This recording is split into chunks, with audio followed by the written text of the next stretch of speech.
도덕에 대한 말씀입니다.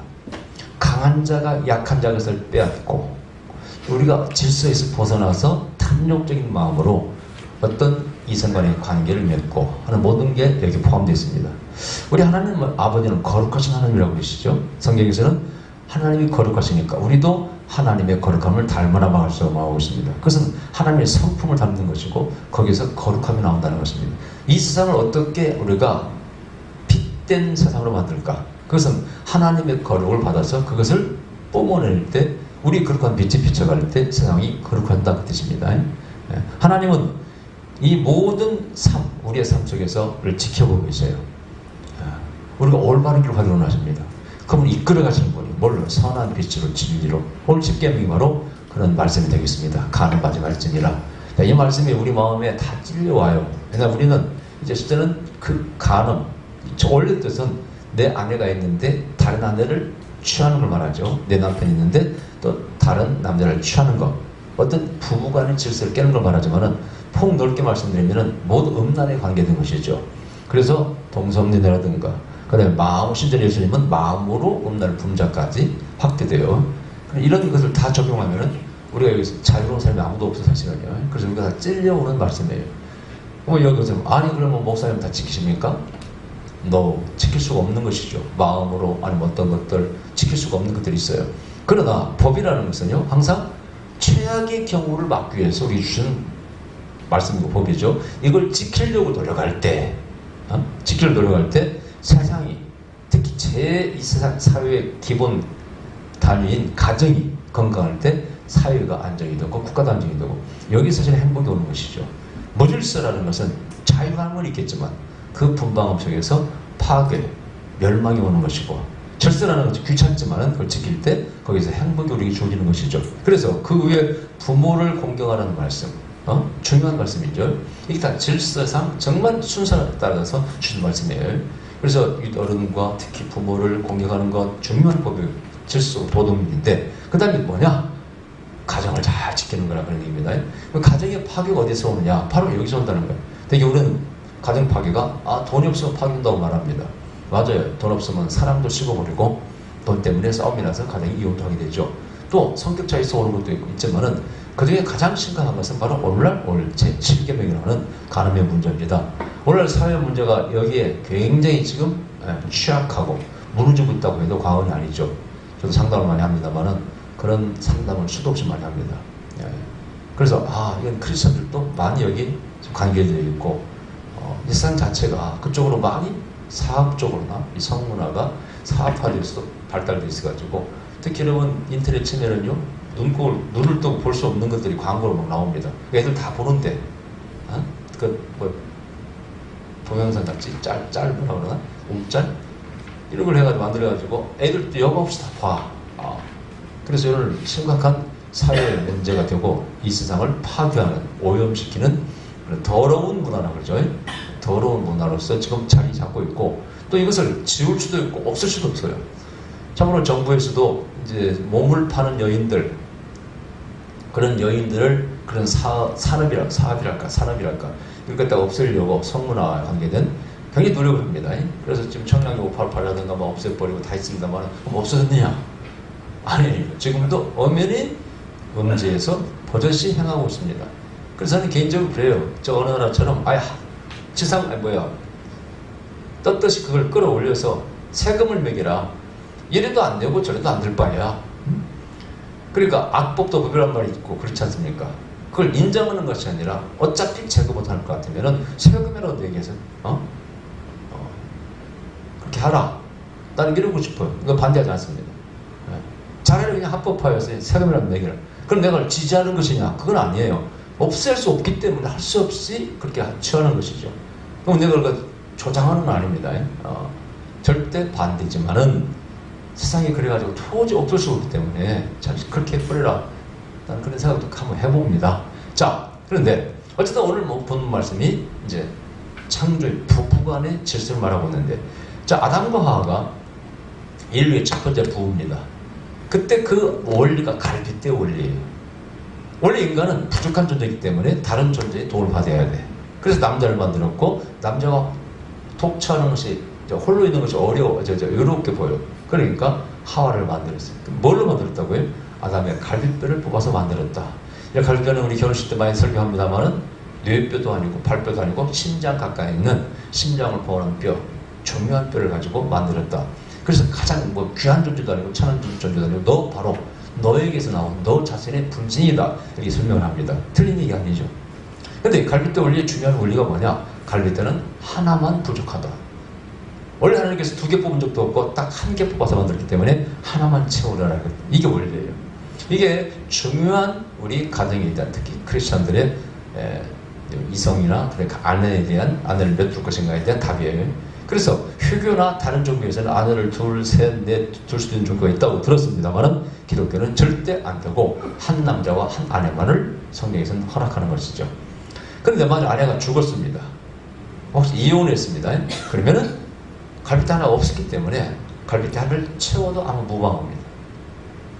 또 살다가 또 이혼했어. 또 상처했어. 그럼 또 집어넣어도 무방해. 그러니까 항상 법적으로 일부 일처는 성경적으로 합법이에요.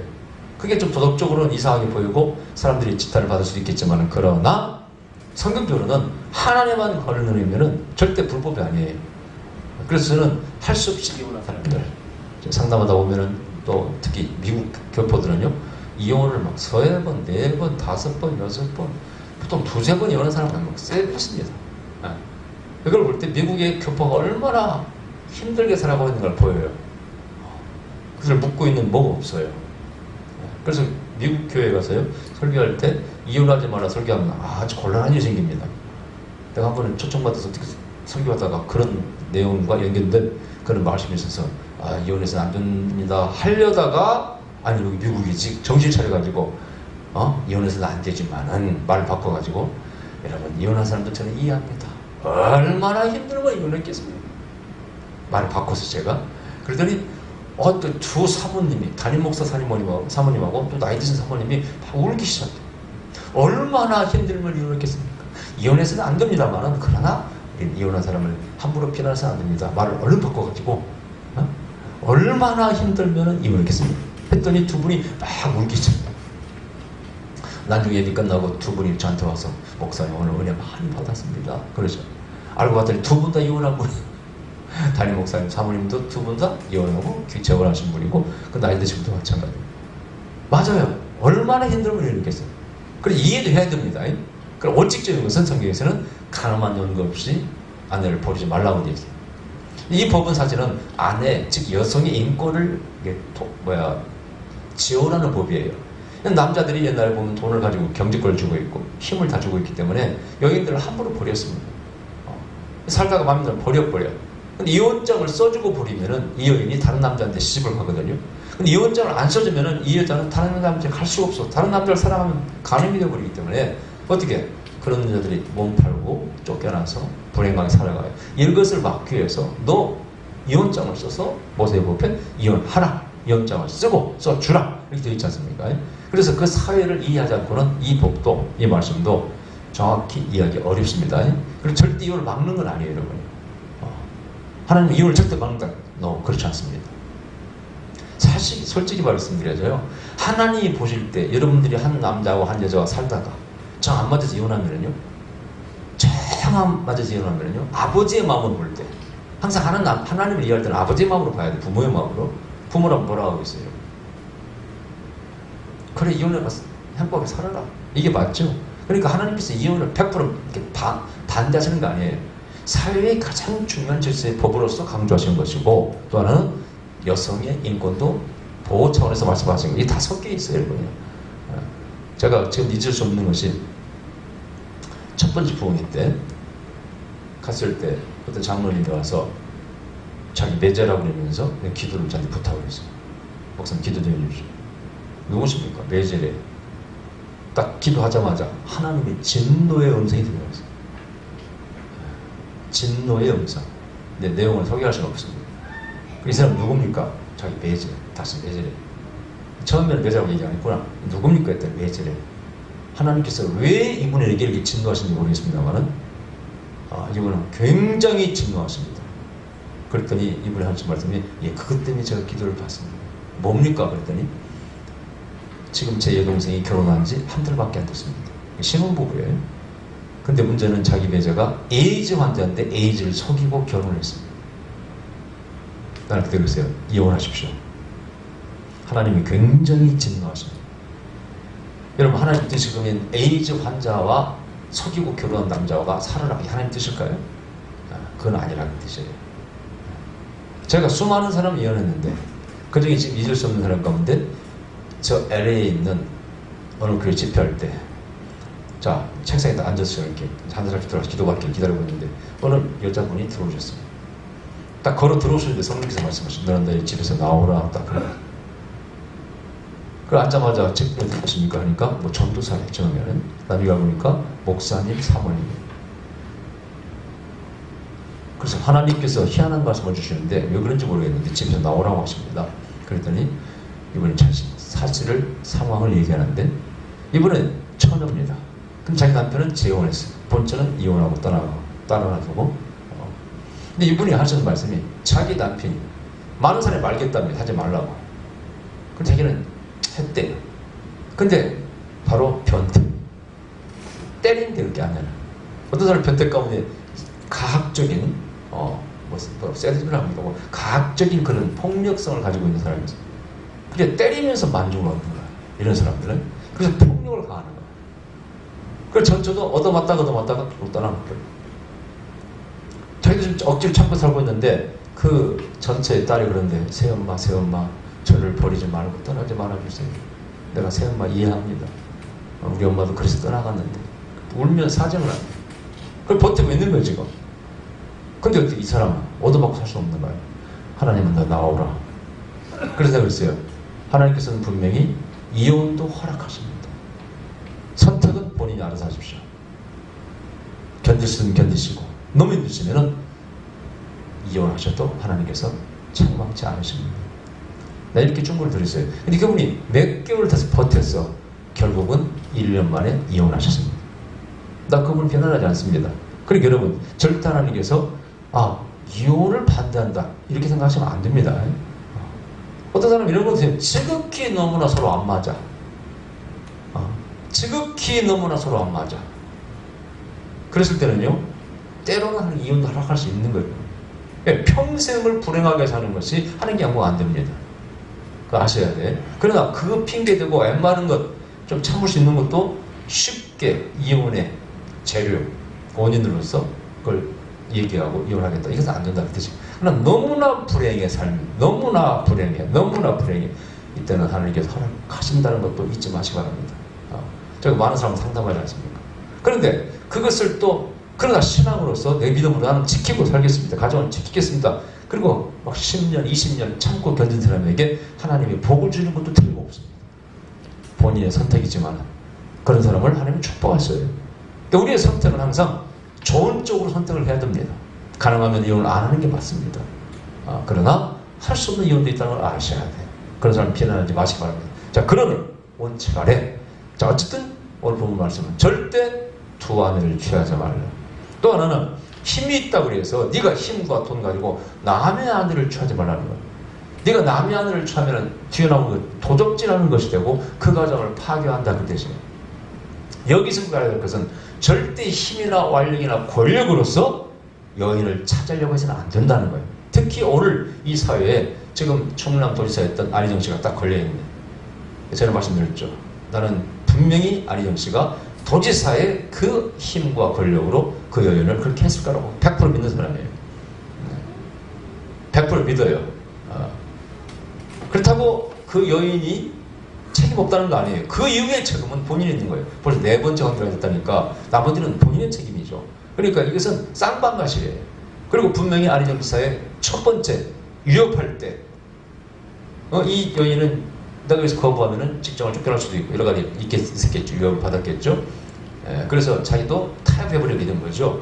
타협해버린 것은 이 사람의 과실이지만 그 전에 첫 번째 약간의 물리적인 또 주기를 가지고 그렇게 한 것은 책임을 물어야 된다고 생각하고 이번에 판사의 무죄는 잘못됐다고 생각합니다. 분명히 그것이 30%일지 40%일지 50%일지 모르겠습니다만 그 죄값은 물어야 돼. 어떻게 생각해요 여러분이? 그렇지 않습니까 여러분이? 여러분이요, 돈 있고 힘 있는 자 앞에 돈 없는 사람은 연약한 겁니다. 연약한 거예요, 여러분요. 그 좋은 자리 뭐 다 남의 부러운 자리 아니겠어요? 이거 수행비서라는 자리가 쫓겨나는 순간에는요, 그 여성들은 모든 사람이 약해지는 거예요. 거기다 물리적인 힘까지 가하면은요, 굴복할 수밖에 없는 것이고, 이걸 죄라고 아니라고 말할 수 없는 거예요, 여러분요. 남의 연약함을 가지고 공격하는 것. 이것이 모든 인간관계에서, 특히 이성관계에서 가장 중요한 원칙이에요. 반대하는데, 상대가 거부하는데 힘으로써, 완력으로서 그를 제압하고, 특히 여러분 독신 여성들에게 대한 그 범하는 범죄 있죠? 또 스토킹 범죄? 정말 범죄입니다. 죄악입니다, 여러분. 싫어하는데 상대방의 인격을 존중해야 돼요. 저는 총각 때 물론 교제도 하고 그랬습니다만은 항상 원칙이 있었어요. 상대가 노 하면 노, 나도 딱 적어버리는 거예요. 정중하게 프로포즈하고, 항상 그렇게 했어요. 정중하게 프로포즈하고 상대방이 노 하면은 그냥 딱 얘기합니다. 없던 걸 하십시다. 딱 얘기합니다. 나는 정중하게 했기 때문에. 그리고 정직하게 솔직한 마음으로 얘기하고, 그리고 원칙을 지켰어요. 그리고 데이트할 때도 제가 먼저 손잡아본 적이 없어요, 어머니. 왜냐하면 상대방이 싫어하면 나는 안 한다. 이 원칙이 딱 서 있기 때문에. 뭐 그렇게 말하면 아이고 목사님 그건 철학이지. 뭐 10번 찍어봐서 안 넘어가는 넘어갔고, 남자가 뭐 완력을 좀 보여줘야 뜨고. That's your opinion. 당신의 의견이고. 나는 그렇게 매력을 보여준 게 아니고, 내가 성실함으로써 열심히하고 신앙생활 잘하고, 운동도 열심히 하고 시도 쓰고 말이야, 뭐 노래도 열심히 하고 기타도 치고, 이런 매력으로 상대를 잡으려고 했지 완력으로 막 잡아가지고 복종해 이렇게 저는 하지 않았습니다. 그게 성경의 뜻이 아니에요, 여러분요. 하나님이 원하시지 않습니다. 자, 어쨌든 그래서 이런 것을 분명히 범죄라고 말씀하고 있습니다. 그 외에 성경에서는 그 외에 아까 이것은 음란의 영향이 있죠. 그래서 성경에는 뭐 동성애라든가 근친상간이라든가 여러 가지까지 더 나아가면은 뭐 수간 이런 것까지 다 이걸 음란이라고 말하고 있어요. 오늘날 잣대에서 볼 때 이걸 이렇게 뭐 이걸 음란이라고 할 수 있을까 할 정도 무함하게 말씀하고, 이것은 근본 기본적인 법이라고 생각합니다. 이 원칙 하에서 우리는 분명히 살아가는 건 맞아요. 조금 어길 수 있겠죠. 젊은 청년들 이해할 수 있습니다. 그걸 죄라고 말하기도 좀 그래요. 저도 지금 어린 시절을 생각하면은 중학교 때 그 한번 야동 소설이 있죠? 고등학교 때인가? 그때부터 친구들이 이렇게 가져오면 읽고 그랬는데 굉장히 호기심 많고 재밌었죠. 지금 생각하면 그걸 죄라고 할 수 있을까? 이 생각이 들어요. 내가 그걸 읽었어. 난 그때 뭐 교도 안 다녔기 때문에, 기독교 영역 밖에 있었기 때문에 이걸 죄라고? 아니다. 사춘기 때 이성을 알게 하는 어떤 불필요하지만, 아니 필요하지만은 악이라고 볼 수 있는 이런 것이라는 생각이 들기도 해요. 그래서 제 개인적인 생각은 그걸 나쁘다고 말하기는 뭐예요. 이번에도 목요일날 누가 와가지고 아들이 일본 소설을 많이 본다고. 어떻게 하죠? 아니요, 보라 그래서 일본 소설이 다 나쁜 것도 아니고, 일본 소설 읽으면, 만화 읽으면 거기에 좋은 내용도 있고 일본어도 배우고. 우리 아들이 그러는 거예요. 아빠 맞아. 일본 만화는 정말 수준이 높은 게 많대. 근데 폭력적인 그런 게만 있는 게 아니라 뭐 철학적인 것도 있고 좋은 게 있다고 또 자랑을 하더라고. 그래 하고 말았는데, 근데 그 정도의 그것을 너무 기독교적인 관념으로 죄야, 그거 음란이야 이러면 안 된다는 뜻이에요. 한 번은 서울 집회하고 있는데 어떤 대학생 선교 단체의 간사예요. 그분이 가족끼리 이렇게 기도받으러 왔는데 성령께서 뭐라고 하는지 아세요? 되게 책망을 해, 남들은 좋은 대학 나와서 좋은 직장 다닙니다. 근데 아들이 아버지라고 안 불러요. 아저씨라고 불러요. 집에 학교 퇴근해 오면 이런데, 아저씨는 왔어? 뭐 이렇게 왜 그랬을까? 어떤 사건을 통해서 아들이 중학생 때 야동을 보는데 그걸 들킨 거예요. 나는 말 우리 모사가 잘 듣겠으면 이랬을 거예요. 자식 너 많이 보지 마 이러고 지나갔을 거예요. 왜냐면 그때는 그럴 때거든. 호기심이 많을 텐데, 이분은 기독교적인 이런 막 근본적인 자세로 아이고 야들고 막 세상에 혁들을 풀어가지고 팻대 아들. 네? 그러니까 아들이 아버지를 이제 그때부터는 너무 충격받아가지고 아버지를 생각 안 해요. 어떻게 아버지가 나를 이렇게 무차별하게 펼 수 있냐 이거야. 그러니까 당신 잘못했다고 그랬어요. 그 나이 때는 호기심 때문에 그럴 수도 있는데 그걸 웃고 넘어가면서 그냥 모른 척하면 애들이 다 그걸 사정을 합니다. 자율로 조정을 해요. 항상 신뢰해주고 이렇게 해주면요 적당히 보고 마라. 근데 그걸 갖다가 협조를 풀어가지고 펴면서 범죄인처럼 무슨 정말 칠개를 범한 사람처럼 옛날 저쪽 회계식으로 한번 돌멩이 던지듯이 이렇게 자식을 대하니까 자식이 고스란히 그걸 감정을 받아들여서 아버지라고 부르지 않습니까? 네, 그래서 당신은 아들 앞에서 무릎 꿇고 회개하십시오. 회개를 구하십시오. 용서를 구하십시오. 진짜 그렇게 했습니다. 그래서 가정이 회복이 됐어요. 오늘날 너무나 무지막지하게 이걸 잘못해서 하는 사람이 있어요, 여러분. 그런 식으로 이렇게 근본적인 원리주의자적인 그런 식으로 성경을 바라보면요, 우리 다 지옥 100번, 1000번 가야 됩니다. 여러분, 그 앞에 부모에 대한 계명도 보세요. 부모에 따라 여러분 효도 다 했습니까? 생각해 보세요. 그 뒤에 나온 것도 마찬가지 도덕질? 다 도덕질 안 하는 사람이 있어요? 그러니까 너무 다 그렇게 원리주의 방법으로 성경을 해서는 안 되는 것입니다. 그러나 분명한 것은 정말 중요한 것이 가정이고, 특히 강자가 약자가 뺏어가고 남의 가정을 파괴하는 그런 짓을 해서는 안 되고, 성경의 원리 아내를 하나만 두라고 했던 이 계명을 절대 깨서는 안 된다는 것입니다. 이걸 명심하셔야 돼요. 제가 드린 말씀을 잘 정리했습니까? 어느 정도에서 우리가 이렇게 봐야 되지만은 정말 중요한 법은 지켜야 된다. 아멘? 네, 명심하셔야 돼요. 자, 그 다음에, 그러면 이제 잘 들어보세요. 가정을 어떻게 지켜야 돼? 결국은 가정을 지키는 거거든요. 가늠하지 말라, 가르쳐야 될 것이 아니라 사실은요, 가정을 건강하게 지켜야 된다 그 뜻이에요. 그렇다면 여러분, 남편이나 아내나 틈을 줘서는 안 됩니다. 오늘 이 어느 정도 보면은요, 이 말씀이 사실은 너희가 틈을 주지 말라 그 뜻이에요, 사실은. 예. 근데 오늘날 사회가 어떻게 틈을 주고 있습니까? 첫째, 부부간의 사랑이 식으면 첫째 틈이 생깁니다. 칠기를 범하는 수가 많아요. 부부간의 사랑이 식으면. 그렇다면 여러분, 상대방을 칠기 범했다고 욕할 것이 아니라 내가 아내나 남편이 배우자가 그렇게 범했을 때 자신을 돌아봐야 돼. 네. 그 중에 하나가 기독교는 너무 성에 무관심해요. 남편이 아내에서 사랑을 뭔가를 행복을 느낄 수 있는 가장 중요한 그 영역이 이쪽인데 그것을 문 닫았기 때문에 또 무지하기 때문에 도저히 아내에게서 사랑을 행복을 느낄 수 없어. 그때 이 사람은 칠개를 범할 수 있을 때 한 50% 책임 누구한테 있는 거야? 그 아내한테 있는 것입니다. 이걸 간과해서는 안 돼. 이 죄를 범했다고 변한 말 하지 말고 그 원인을 제공한 쪽도 생각을 해봐야 해요. 내가 정말 희한한 말씀 한번 드릴까요? 실제 있었던 일입니다. 제가 LA에서 한번 집회였는데 어떤 여자분이 중년이 찾아왔어요. 목사님 상담 좀 해주십시오. 기도 좀 해주십시오. 뭡니까? 집 나간 남편이 들어온다고 이렇게 연락이 왔습니다. 왜 나가셨는데요? 주유소 하는 분이 있어요. 왜 나가셨는데요? 저희 남편이 양성연애자입니다. 동성연애자하고 양성연애자입니다. 그래서 어떤 남자 만나가지고 동부로 도망갔습니다. 저도 살기 힘들고 혼자 살라니까 근데 들어오겠다고 전화가 왔는데 어떻게 하면 좋겠습니까? 자기는 더러워서 용서할 수가 없습니다. 이래요. 내가 들어봐도 그래요. 상식적으로. 아니 거부할 수도 있겠다. 합법적으로 이혼할 수도 있겠어요. 근데 찾아왔다는 것 자체가 싫으면 찾아오지도 않아요. 안 살죠. 근데 마음에 돌아오니까 한편으로는 돌아오면 도움도 되고 또 가정도 회복하고 희망이 좀 생겨요. 그러나 그 동성연을 이미 범죄를 저질렀기 때문에 더럽다는 거예요. 이때 하나님 뭐라고 하실까 참 궁금해서 제가 하나님 기도했습니다. 주님 여기서 말씀하셔서 의리의 답을 주시더라고요. 그러나 곰곰이 묵상하면은 그 말씀이 맞는 거예요. 뭐라고 하는지 아세요? 네가 너의 남편을 만족시키라 한다. 그 남편이 뭔가 좀 성적인 불만족이 있는가 봐 아마. 그러니까 네가 적극적이더라 그 뜻이에요. 도피하지 말고 회피하지 말고 적극적이더라. 잠자리도 적극적이더라 그 뜻이에요. 오늘날 이런 것을 모르는 기독교인이 너무 많습니다. 또 이렇게 성을 타부시하는 사람들이 있어요.